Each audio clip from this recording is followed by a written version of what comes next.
안녕하세요. 주말에 이 한국 부자 보고서 2021년 판이 나와가지고 투자자들하고 사람들 사이에서 많이 회자가 됐던 것 같습니다. 이 KB금융지주경영연구소 아시는 분들도 많으실 텐데요. 여기 사이트에 재미있는 내용의 리포트, 연구분석 보고서가 많이 올라오거든요. 한 번씩 보시면 좋을 것 같고요. 오늘은 2021년 판 한국 부자 보고서 이거 한번 보겠습니다. 이 한국 부자 보고서는 KB에서도 나오고 하나에서도 발간이 되거든요. 그래서 양쪽 걸 다 보면 재미있을 것 같습니다. 일단 들어가서 밑으로 쭉 내리면 첨부 파일에 요약본이 있고 그 다음에 디테일하게 정리한 PDF가 있는데 일단 요약본 먼저 한번 훑어보고 조금 이제 디테일하게 적힌 거 보면서 재미있는 게 있는지 한번 훑어보자고요.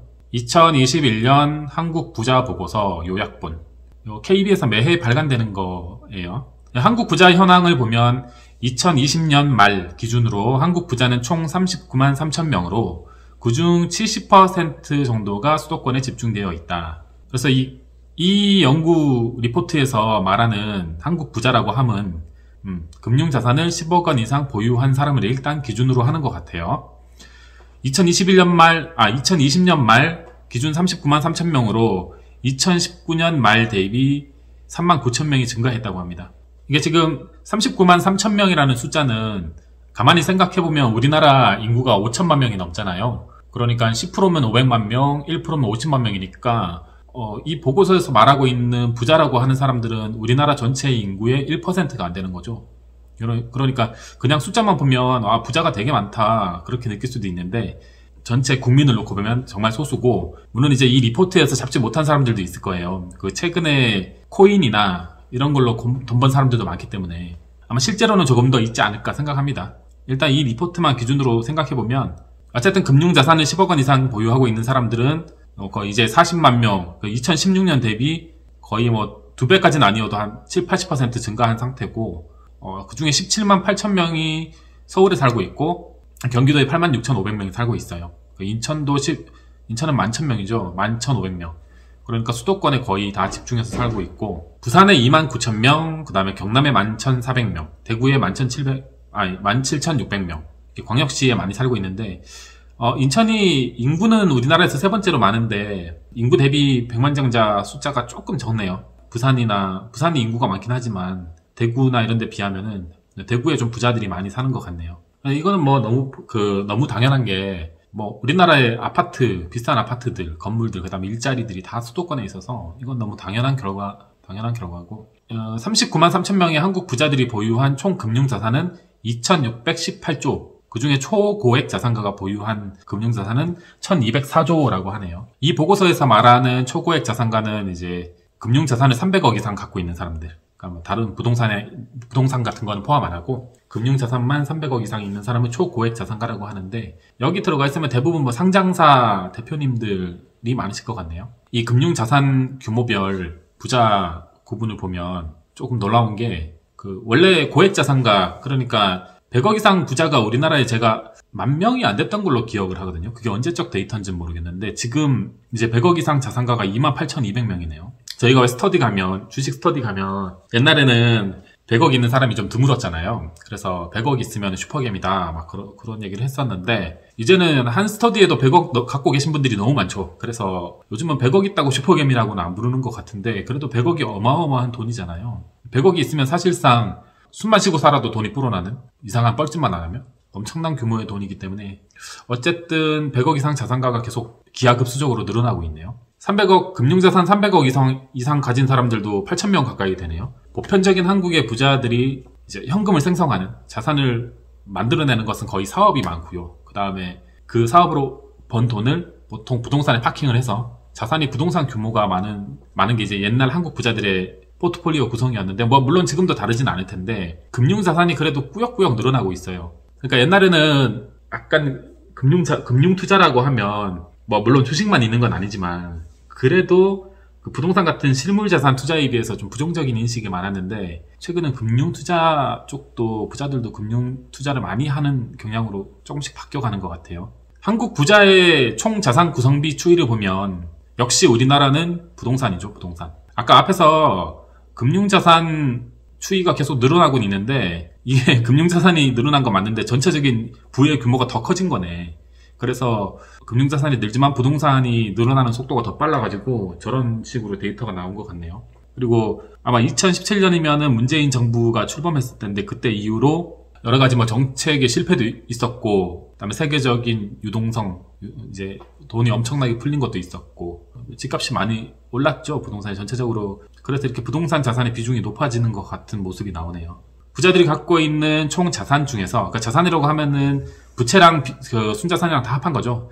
총 자산 중에서 30%가 거주주택, 한 12%가 유동성, 그러니까 뭐 지금 당장 융통할 수 있는 돈들, 예적금이 8%, 주식도 8%나 하네요. 그래도 거주 외 주택, 그 다음에 빌딩 10%. 아무래도 부자라고 해도 살고 있는 집의 비중이 높을 수밖에 없죠. 이게 그래도 29%면 엄청난 거예요. 왜냐면은 일반적인 서민들 같은 경우에는 그 총 자산 구성에서 아마 거주주택이 거의 막 80-90% 넘어갈 거거든요. 아예 작정하고 주식 투자를 하면서 살겠다 이런 사람들이 아닌 이상은 아마 자산의 대부분이 주택일 거예요. 한국 부자들이 가장 많이 선택한 올해의 금융투자처는 역시 주식이고, 앞으로도 고수익이 예상되는 부분은 주식이다 하는 이런 결과가 나왔네요. 그래서 보면은 부자들에게 물었다고 합니다. 주식, 펀드, 운용과 향후 계획. 그러니까 내년에도 올해보다 조금 축소되기는 하는데 그래도 내년에도 90% 정도의 사람들이 주식 투자를 확대하거나 유지하겠다 하는 의견을 줬고요. 앞으로 부자들이 좋게 보는 투자처로는 주식이 60.5%로 압도적이네요. 우리나라 부자들은 암호화폐에 투자할 생각이 있냐라고 물어봤을 때 거의 압도적으로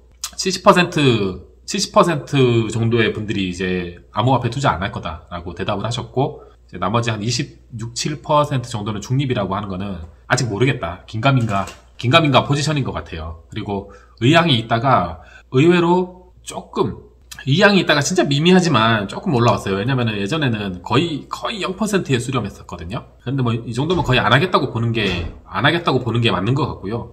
근데 이제 여기 통계에서는 아마 암호화폐 투자로 부자가 되신 분들이 빠져 계시기 때문에 그런 거를 감안하면은 실제 우리나라 진짜 부자들 다 합해보면 조금 더 비중이 높아질 것 같긴 한데, 어쨌든 암호화폐에 대해서는 아직 부정적이다. 암호화폐 투자를 안 하는 이유는 투자 손실의 위험이 커서가 가장 큰 50.7%, 그 다음에 암호화폐 거래소를 신뢰할 수가 없다. 암호화폐에 대해서 몰라서 안 한다. 그 다음에 가격 변동이 너무 크다. 그 다음 5번째가 나는 기존에 벌고 있는 게 충분하기 때문에 굳이 암호화폐까지 투자할 생각은 없다. 필요는 없다. 이런 의견들이 있었습니다. 그 다음에 제 주변에도 그런데 약간 의견이 갈리긴 하는데, 한국의 미래를 좋게 보는 부자들이 있는 반면에 우리나라의 미래를 살짝 어둡게 보는 부자들도 없지 않아요. 그래서 약간 한국에 투자된 자산을 회수해서 외국에 투자한다거나 하는 사례가 없진 않거든요. 그리고 최근에 미술품 정말 뜨고 있죠. 아마 우리나라도 그 주식 관련해서 과세 체계가 계속 이제 개편이 되고 하면 해외 자산에 대한 투자 수요는 더 늘어날 것 같습니다. 그래도 지금까지 주식은 약간 그 세금에 대해서 자유로운 부분이 있었잖아요. 아주 물론 금액이 커지면 양도세 내고 하긴 하지만, 앞으로 해외 자산에 투자할 경우에 어떻게 투자할 거냐는 질문에 일단 29.3%의 부자들이 해외 시장에 해외 자산에 투자할 생각이 있다라고 대답을 했고, 그 다음에 해외 투자자들의 주요 투자처는 이제 해외 펀드랑 주식이 대부분이었습니다. 그 다음 그 달러 같은 거 투자하시는 분들도 한 10% 정도 계시네요. 미술품에 투자하겠다 하는 의향은 14%였습니다. 이거는 진짜 돈이 막 너무 많아가지고 진짜 막 포트폴리오 문어발로 뻗어나가야 될 필요성이 있을 때 그런 분들이 많이 하시겠죠, 미술품 투자를. 아까 앞에서 말씀드렸던 거네요.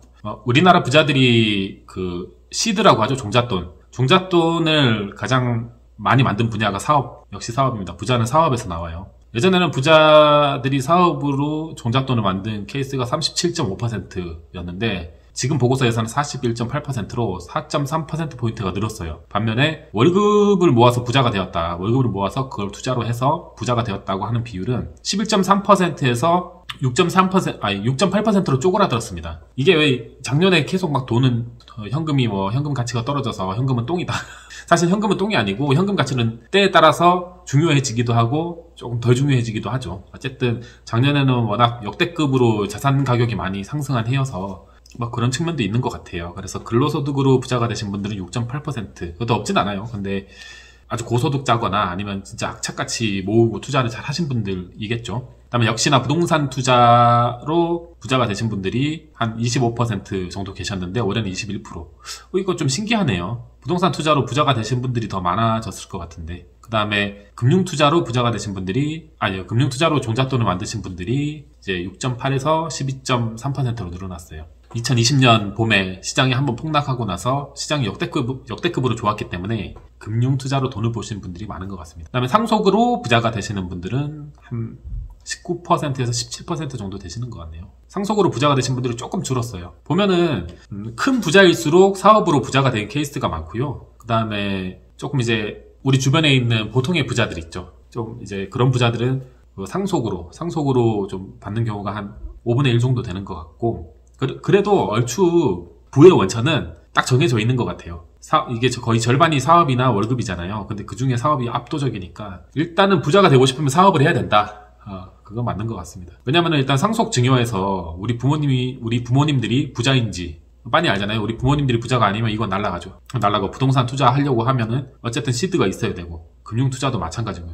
진짜로 무에서 유로 시드를 창출하는 거는 사업이랑 근로소득인데, 역시 부자가 되려면 사업을 해야 된다. 우리나라 부자들이 생각하는 종잣돈의 규모는 8억 원이고요. 자산 형성 목표 금액은 111억 원 정도인데, 이게 약간 보통의 월급쟁이들이 생각하는 거하고 괴리가 있을 거예요. 왜냐면은 월급쟁이들은 8억 벌었으면 은퇴를 생각하잖아요. 요즘 파이어족 많이 한다고 하는데 파이어족 하고도 남는 돈이거든요. 8억이면. 그런데 이제 부자들 같은 경우에는 8억이 종잣돈이다. 그리고 목표 금액은 111억 원이다. 이렇게 생각하고 있네요. 그렇다면은 그 부자가 생각하는 부자의 최소 자산 기준은 얼마인가? 라고 물어봤을 때, 그러니까 총 자산, 부채, 순자산 합해서 총 자산이 100억은 있어야 되지 않냐라는 대답이 많았다고 합니다. 100억은 있어야 부자다. 와, 이거 진짜 많이 올라왔다. 이게 제가 이 리포트를 매해 보거든요. 근데 제가 이거 처음 봤을 때 한 30억 원만 있어도 부자다 하던 때가 있었고, 50억은 있어야지, 60억은 있어야지 하더니 이제 100억까지 올라왔네요. 그래서 이제 부자들이 봤을 때 저 사람이 부자다 하는 거는 총 자산 100억에 그중에 부동산이 한 50억 있고 금융자산이 30억 정도 있으면 그 사람은 부자라고 본다네요. 이게 지금 요분들이 다 부자들이거든요. 33세에 20억 가진 부자고, 요분은 56세에 20억 가진 부자고, 58세에 12억이 있는 부자인데, 먼저 33세 부자 이분을 얘기를 들어보면, 부자의 반열에 들려면 최소한 10억이 있어야 된다 생각하고, 안정적인 삶을 살려면 100억 정도는 있어야 되지 않을까 생각한다. 56세에 20억 가지신 분은 부채 빼고 부동산 포함 순자산이 50억 있고, 부채 빼고 금융자산은 그 중에 20억 정도는 있어야 된다. 그 다음에 거치자금으로 들어가야 할 긴급 유동자금을 생각하면은 20억 정도. 그리고 노후에 쓸 수 있는 가용 현금 흐름이 최소 월 500만원 정도는 나와야 된다. 58세에 12억이 있으신 이분 말씀도 좀 공감이 갔는데, 제가 생각할 때는 순자산, 그러니까 대출을 제외한 부동산과 금융자산이 그냥 100억은 넘어가야 되고, 그러니까 대출 없이, 대출 빼고, 대출이 있더라도 순자산이 100억은 넘어가야 되고, 유동자산으로 현금성 자산이 10억. 그러니까 언제든지 융통할 수 있는 현금이 10억 있어야 되고, 현금성 자산이죠. 월 소득이 2천만 원 정도 된다고 하면은 연간 한 소득이 2억 4천 정도 되는 거잖아요. 그 정도 되면은 크게 부담 없이 생활할 수 있지 않을까라고 생각해서 부자라고 본다고 하네요. 이게 지금 우리나라 실제 부자들이 보는 이 정도는 되어야 부자라고 하는 눈높이가 이 정도까지 올라왔습니다. 지금 부자는 부자의 자산 외 조건으로 가족 관계를 가장 중요시한다. 이거 뭐 누구나 당연한 거죠. 이거는 꼭 부자가 아니어도. 부자들이 생각하는 중요도 하나, 둘, 셋, 넷, 5개. 그러니까 사회공헌, 자산, 사회적 지위, 명예, 그다음에 사회적 관계, 인적 네트워크, 가족 관계 중에 뭐가 중요하냐라고 물어봤을 때 역시 부자들은 돈을 가장 중시합니다. 부자들은 돈을 가장 중시해요. 우리가 뭐 이제 너무 돈 미세가 되지 말자 뭐 그런 얘기는 하는데, 그래도 그 욕심이 있어야죠.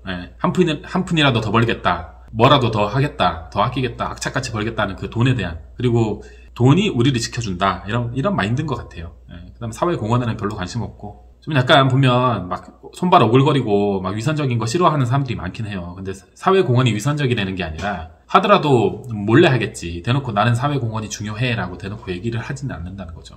그 다음에 돈보다 두 번째로 중요시하는 게 가족관계. 이거는 누구나 그럴 거고. 그 다음에 의외로 사회적 관계나 인적 네트워크를 크게 중시하지는 않는 것 같아요. 물론 있으면 좋지만 연연하진 않는다. 그 정도 수준인 것 같고요. 정말 명예에 관심 없는 분들 많으시죠. 그런 말도 있잖아요. 돈을 벌려면 명예를 버려야 된다. 명예도 없고 돈도 버는 거는 정말 힘들고 거의 불가능하다. 그러니까 돈을 많이 벌지 욕먹으면서, 아니면은 욕을 안 먹고 명예를 얻고 돈을 안 벌지, 둘 중에 하나를 보통은 선택을 해야 돼요. 둘 중 하나를.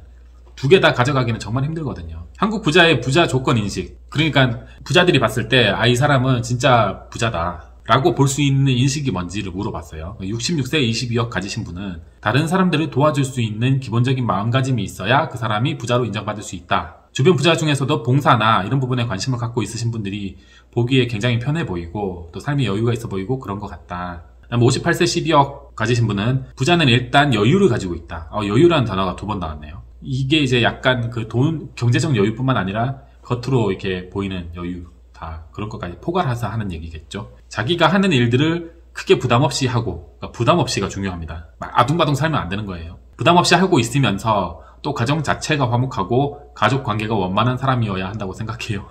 근데 가족 관계가 화목하지 않은 부자들도 많아요. 33세 20억 부자에게 중요한 것은 여유로운 거. 여유가 또 나왔네. 다음에 걱정 없고 자기가 원하는 대로 할 수 있는 거. 삶의 주도권을 자기가 쥐고 있는 거. 그렇죠? 여유가 다 계속 나오네요. 다음에 46세에 100억 가지신 분은 부가 축적이 되면서 사업하는 사람들끼리 모임과 네트워크가 형성이 되고 그런 곳에서 자유롭게 정보 교류를 하고 있어요.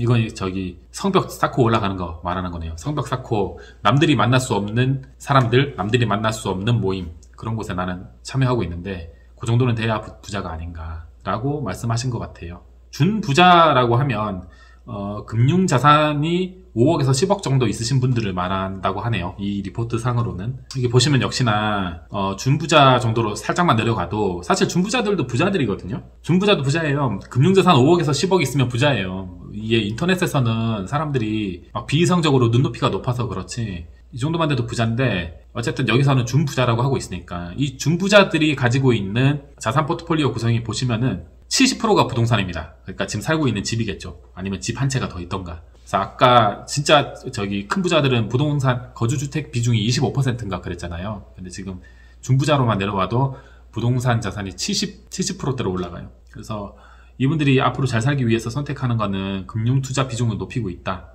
였고, 준부자의 부의 원천은 역시 준부자는 근로소득자가 많네요. 월급쟁이 부자. 예. 근로소득자가 21%로 확 올라가네요. 그렇죠? 더 높은 세상으로 가려면 사업을 해야 돼. 그리고 준부자들은 진짜 찐부자들보다, 그러니까 찐부자, 큰 부자들보다 상속 비중이 낮아요.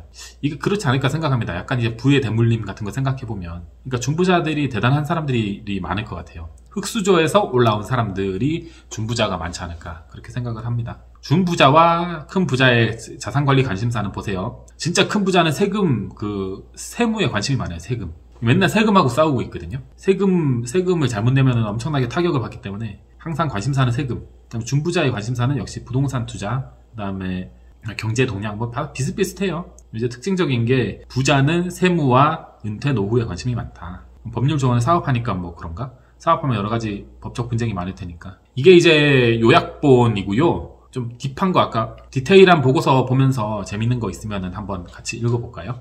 이제 2021년 한국 부자 보고서 정식 버전입니다. 요약본이 위에 있었네. 한국 부자라고 하면 일단은 금융자산 100억, 금융자산 100억이 있어야 된다. 그냥 자산가는 금융자산 10억 이상의 100억 미만, 고액 자산가는 금융자산 100억에 300억 미만, 초고액 자산가는 금융자산이 300억 원 이상. 근데 제가 좀 말씀을 잘못 드린 게, 부자라고 하면은 금융자산이 300억이 아니라 총 자산이 300억인 거예요. 모든 종류의 포트폴리오에 부채까지 포함해서 300억. 300억에 월 소득이 3억이 넘으면 부자라고 한다고 합니다. 부자 부문별 금융자산 규모를 보면 지금 초고액 자산가로 갈수록 금융자산 비중이 더 높아지는데, 제 생각에는 제가 아마 이거 생각해보기로는 상장사나 아니면 이제 자기 회사 지분 가치가 늘어가지고 이렇게 늘어난 게 아닌가 하는 생각이 들거든요. 대체적으로는 다 늘었습니다. 오히려 고자산가가 부동산 투자를 많이 하시는지 금융자산 비중이 조금 줄었네요. 여기 자산가들도 좀 줄었다. 부동산 부자도 많이 늘었죠. 자, 서울에서 부자 동네. 이게 부자 지수, 부자 집중도, 부집중도라고 하는 건데, 부집중도 지수가 1 이상이면 부자수 대비 금융자산이 많아 부가 상대적으로 더 집중되어 있고 고자산가가 많은 지역이라고 하네요. 이 진한 주황색이 부집중도가 1이 초과되는 지역이고, 여기가 0.8에서 1, 그 다음에 여기가 0.8 이하. 그래서 보면 서울에서는 강남구, 서초구, 용산구, 종로구, 성북구가 부자구네요. 부자구. 부자들이 이 동네 많이 모여 산대요. 성북, 종로, 용산, 서초, 강남. 근데 이게 따지는 게 크게 의미가 있을까요? 지금 서울 아파트 평균 가격이 11억을 넘었다고 하는데, 서울에 있으면 다 위너야. 지역별 부자수 증감률을 보면 전국적으로 부자 다 늘었습니다. 주식 부동산 다 좋았기 때문에 주식 부동산이 다 좋았기 때문에 다 전체적으로 다 늘었어요. 한국은 아직까지도 부동산 공화국일 수밖에 없는 게 총 자산 30억 미만에서는 부동산 자산 비중이 좀 낮아요. 부동산이 뭐 3분의 1에서 2분의 1% 비중이다 하는 사람이 40.8%인데 초고액, 그러니까 고액 자산가들, 자산이 50억이 넘어가는 사람들은 3분의 2가 초과된다고 합니다.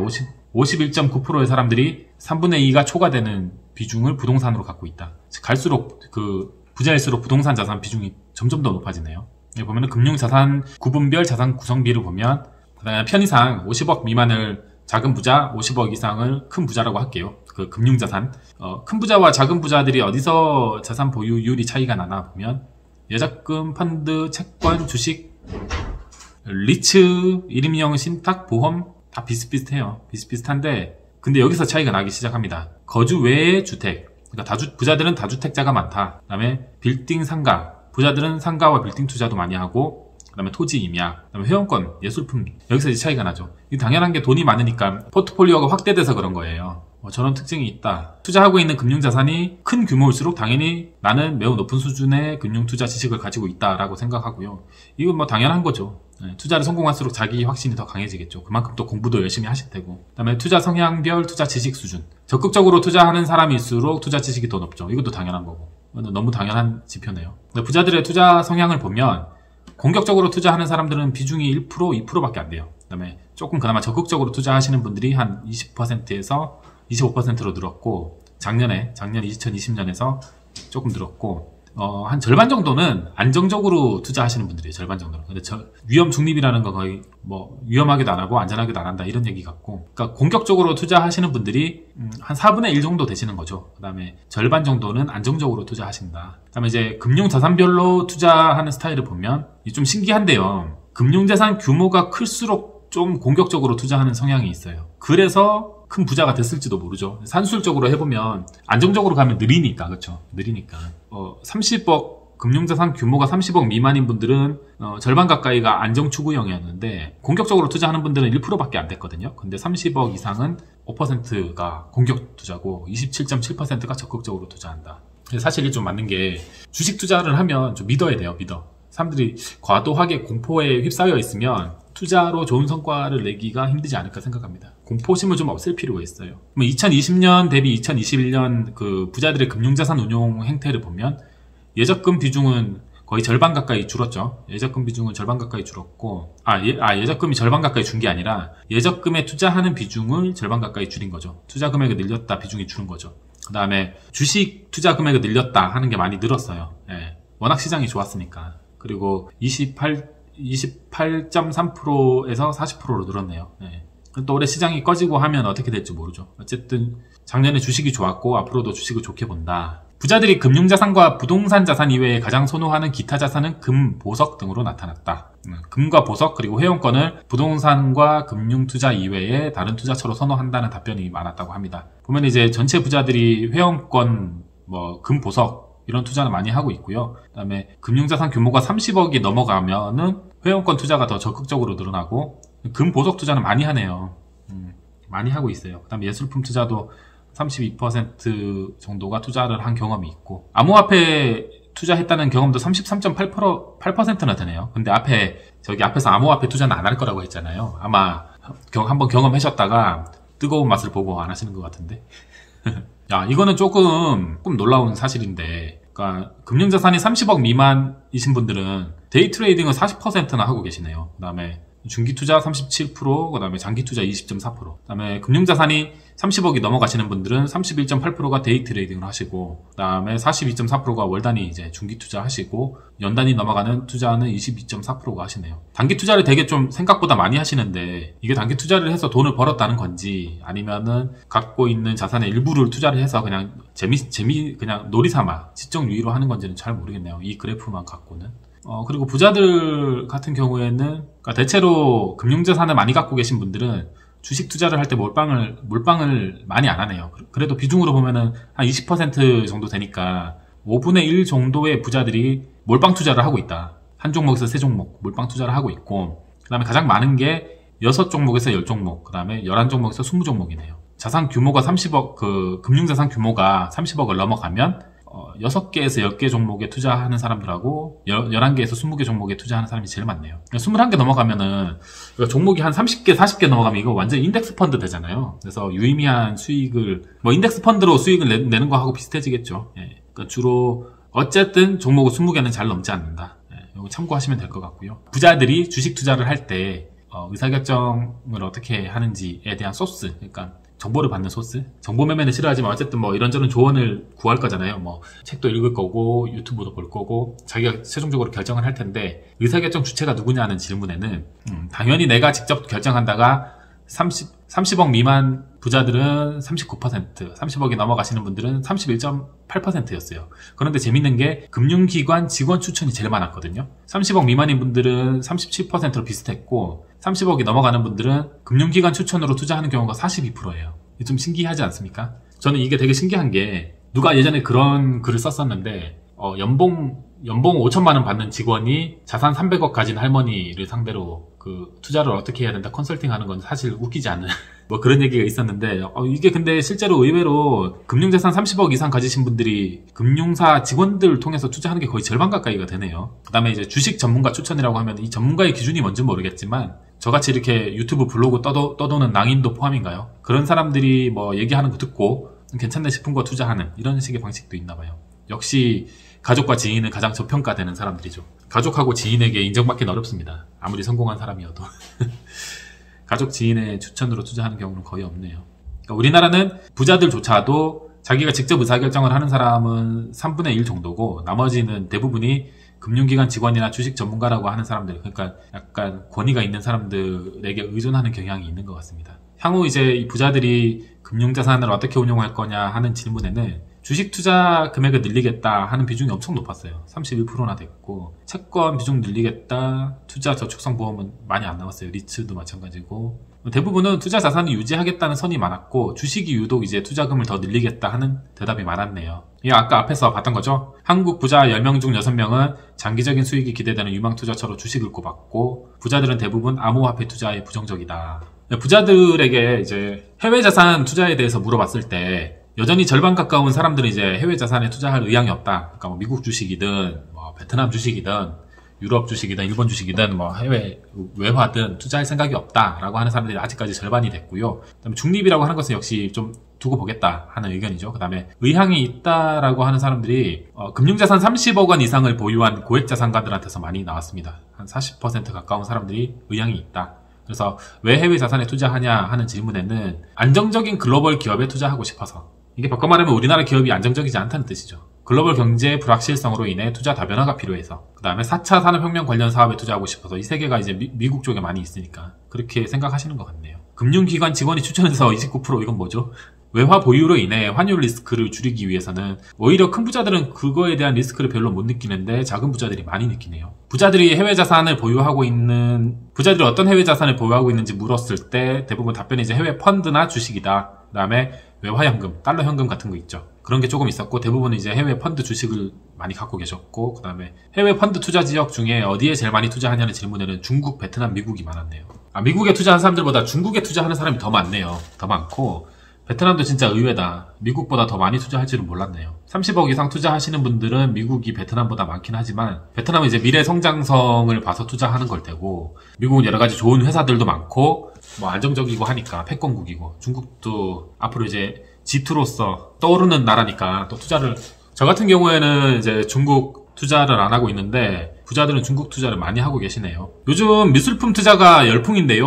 의외로 부자들 중에 미술품 투자를 꺼리는 사람들이 좀 있죠. 가치 투자자들이 생각하는 거랑 똑같아요. 과연 미술품의 가치 판단을 어떻게 할 것이냐. 그렇다면 그 가치 판단을 제대로 해서 내가 구입을 했을 때 그 관리 보관, 그다음 재판매 이런 거에 어려움이 크다는 거죠. 그래서 미술품 투자를 못하고 있는 사람들에게 물어봤을 때 소장 가치가 있는 작품, 그러니까 작품을 보는 눈이 없다. 그다음에 관리 보관이 어렵다. 그다음에 부동산, 금융 등 나는 이미 기존 투자로 돈을 잘 벌고 있어서 굳이 그림 투자를 안 해도 된다. 그다음에 미술품 가격 책정이 애매하다 등등의 이유가 있었습니다. 그래서 앞으로도 계속 미술에 대한 투자를 안 할 거냐라고 물어봤을 때 전체 부자의 50% 정도는 의향이 있다라고 대답을 했고, 그다음에 21%는 의향이 없다. 그다음에 반반이다 하는 사람이 28.9%였는데요. 그래도 대체로 미술품에 대한 투자 의향이 있기는 하네요.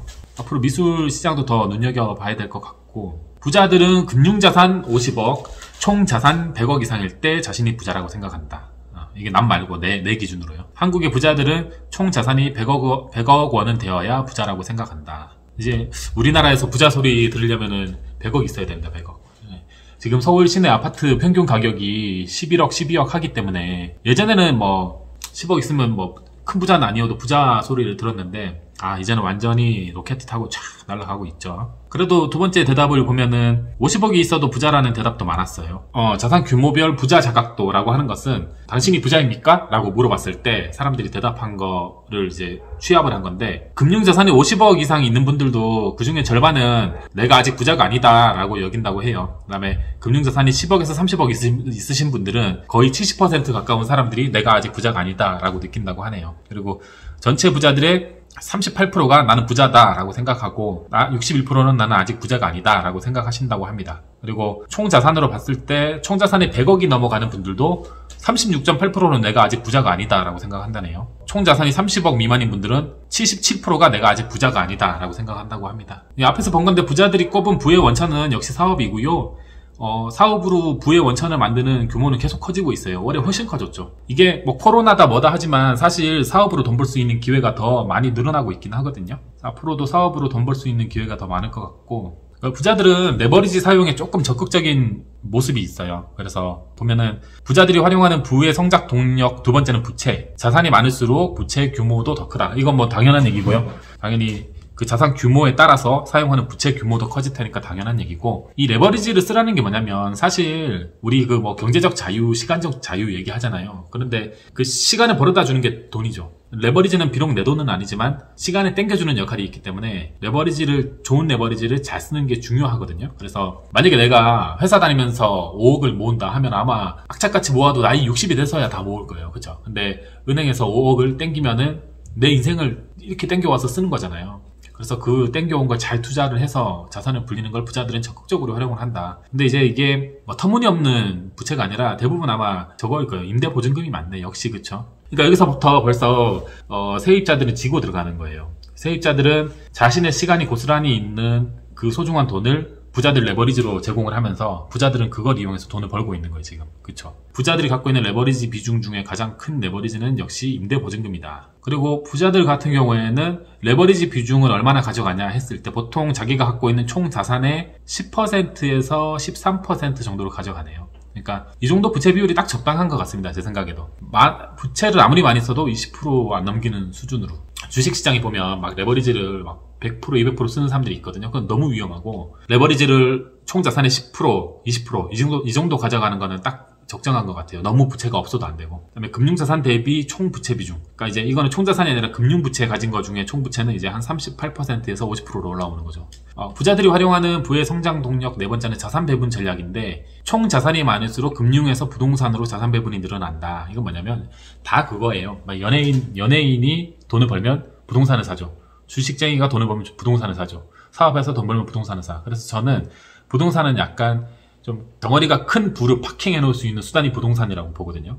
우리 뭐 누구나 다 뭐 건물주 타령도 하고, 그쵸? 그래서 자산이 많을수록 당연히 금융에서 부동산으로 조금씩 파킹이 되는 거는 당연한 것 같고요. 그럼 부자들은 저축을 얼마나 하나 볼까요? 이게 연간 저축 여력인데, 전체 부자들 평균 냈을 때 연간 6,250만원 정도로 저축을 한다고 합니다. 그러니까 한 달에 한 500만원 정도 저축하는 거죠. 그 다음에 연간 소득 대비 저축 여력 비중은 25%래요. 25% 정도가 저축 여력 비중이고, 그 중에 금액으로 환산하면 6,200만원이니까 생각해보면은 한 달에 한 2천만원 정도 버는 사람이 부자라고 할 수 있겠네. 그쵸? 한 달에 한 2천만원 정도 벌고 1,500만원 정도는 소비를 하고 500만원 정도 저축을 한다. 총자산 100억 이상 있는 분들 보면 저축 여력이 연간 1억 3,200만원. 소득 대비 저축 여력 비중이 29%예요. 그러면은 이분들은 한 달에 1년에 한 3, 4억 정도 버시는 분이 많은 거죠. 그쵸? 이런 식으로 보면 될 것 같고요. 한국 부자가 생각하는 부자의 최소 총 자산은 100억, 그 다음에 최소 연소득은 3억이다. 이거 아까 봤죠? 한국 부자가 생각하는 부자의 최소 부동산 자산은 50억이고 금융자산은 30억이다. 그 다음에 이상적인 부동산 비율은 50%.